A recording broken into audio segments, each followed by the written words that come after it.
What's up guys, Robble here. So today I wanted to introduce you guys to Explorable Explanations. It's a website which is a hub for learning through play. Each Explorable Explanation teaches you something and is interactive. I love the fact that we're fusing education and play because that's the way it should be. I feel like the way we learn in school often drains the curiosity and excitement of learning. I want to do a walkthrough of an Explorable Explanation so that you guys get the idea and we all learn something in the process. So let's get into it.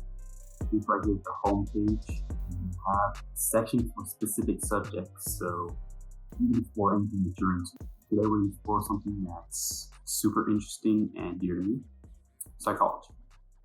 You are a 3-pound ball of wrinkly meat sitting in a bony sphere, reading these words through 2 holes in the front. And it's not just you. All your friends, your loved ones, every person that lives, has lived, will live, is also a thinking, dreamy, wet, spongy ball of meat.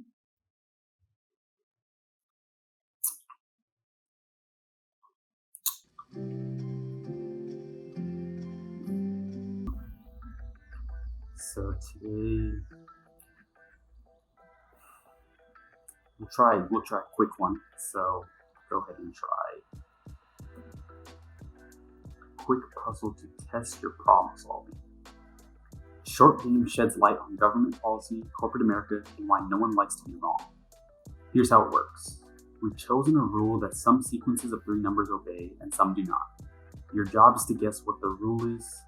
We'll start by telling you that the sequence 2, 4, and 8 obeys the rule. Okay, 2, 4, and 8 obeys the rule. 2, 4, and 8 obey. Now it's your turn. Enter a number sequence in the boxes below and we'll tell you whether it satisfies the rule or not. You can test as many sequences as you want. Okay, so 2, 4, 8.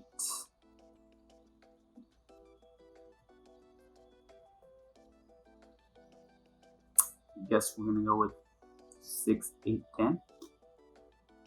Let's try that.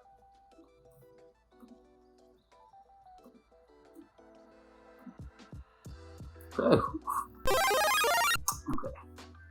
You can test another sequence if you want. 8, 10, 12. Let's see. Yes, okay. When you think you know the rule, describe it in words below, then submit your answer. Maybe you're right. You won't get a second chance. Damn. The FBI's gonna be knocking my door or something. Okay, so I'm gonna say that the rule is you add by 2.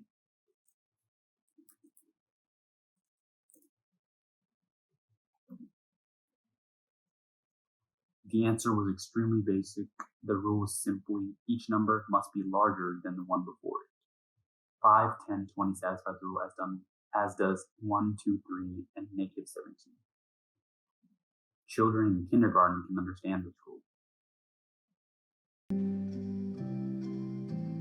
2010. Okay, let's see.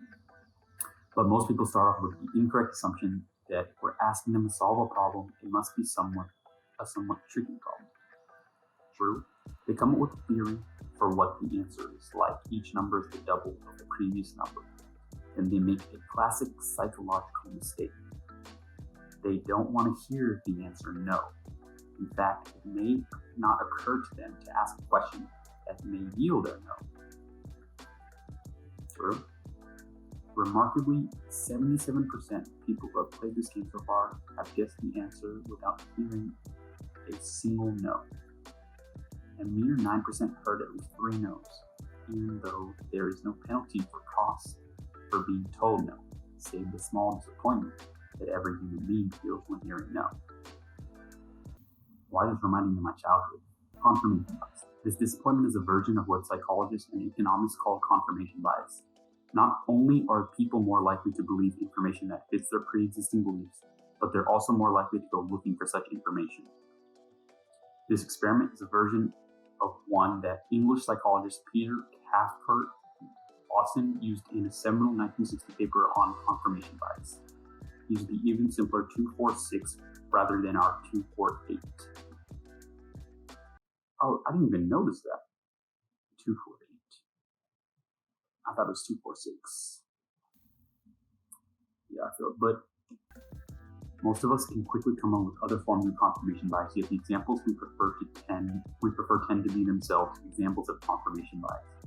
If you're politically liberal, maybe you're thinking of the way that many conservatives ignore strong evidence of global warming and its consequences instead of going on weaker contrary evidence. True. Please, if you still don't believe in climate change, go read a book. Go do something that will enable you to believe in it. Go do some research. Go something, because that's just coming. This puzzle exposes a particular kind of confirmation bias that bedevils companies, governments, and people every day.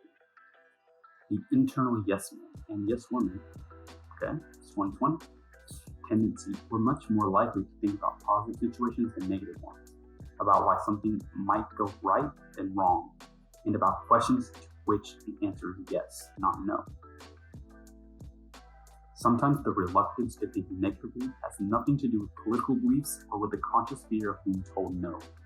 Often, people never even think about asking questions that would produce a negative answer when trying to solve a problem like this one. Okay, so they instead restrict the universe of possible questions to those that might potentially yield a yes. In this exercise, the overwhelming majority of readers gravitated toward confirming their theories rather than trying to disprove it. A version of the same problem compromised the Obama administration and Federal Reserve's mostly successful response to the financial crisis.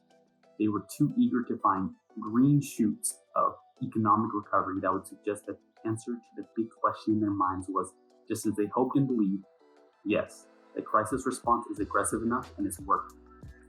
More damaging was the approach that President George W. Bush's administration and others took towards trying to determine whether Iraq had weapons of mass destruction a decade ago, and how the Iraqi people would react to an invasion. Vice President Dick Cheney predicted in 2003 that we will, in fact, be greeted as liberators. Corporate America is full of more examples. Executives of Detroit's Big Three didn't spend enough time brainstorming in the 1970s and 1980s about how their theory of the car market might be wrong. Wall Street and the Fed made the same mistake during the dot-com and housing bubbles. To pick an example close to home, newspapers didn't spend enough time challenging the assumption that classified advertisements would remain plentiful for decades. One of the best business books in history about negotiation strategy is Getting to Yes. But the more important advice for us may instead to go out of our way to get no. When you want to test a theory, don't just look for examples that prove it. When you're considering a plan, think in detail about how it might go wrong. Some businesses have made this approach a formal part of their decision making. Imagine our strategy has failed. What are the most likely reasons it did?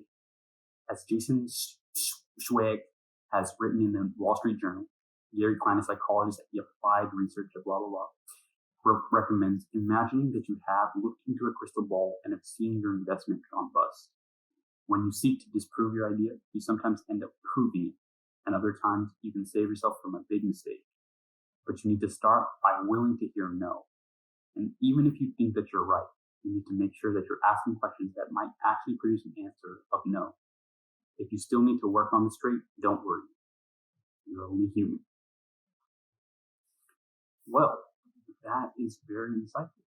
I would say, yeah, my main takeaway is when approaching a problem, one, approach it in a more scientific manner, not being opposed to a no, because a no can bring you closer to the truth rather than just confirming your own bias. Wow.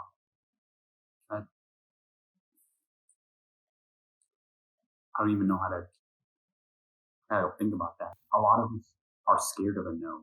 A lot of us are scared to even bring up our viewpoints. In a time like this, with how society and culture, cancel culture, and all these things are restricting speech, this is the time where it's the most important to be having conversations. to be talking to the opposite side to see where they're coming from, and then from there try and put together a deeper, more complete understanding.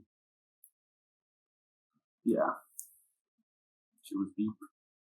All right, guys. Well, I hope you enjoyed that. Pretty insightful, actually.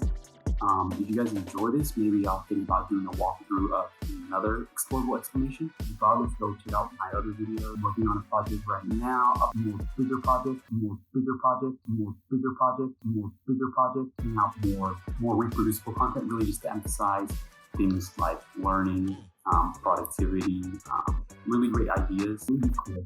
Help you guys, put you guys on, help you guys better understand the world, make decisions.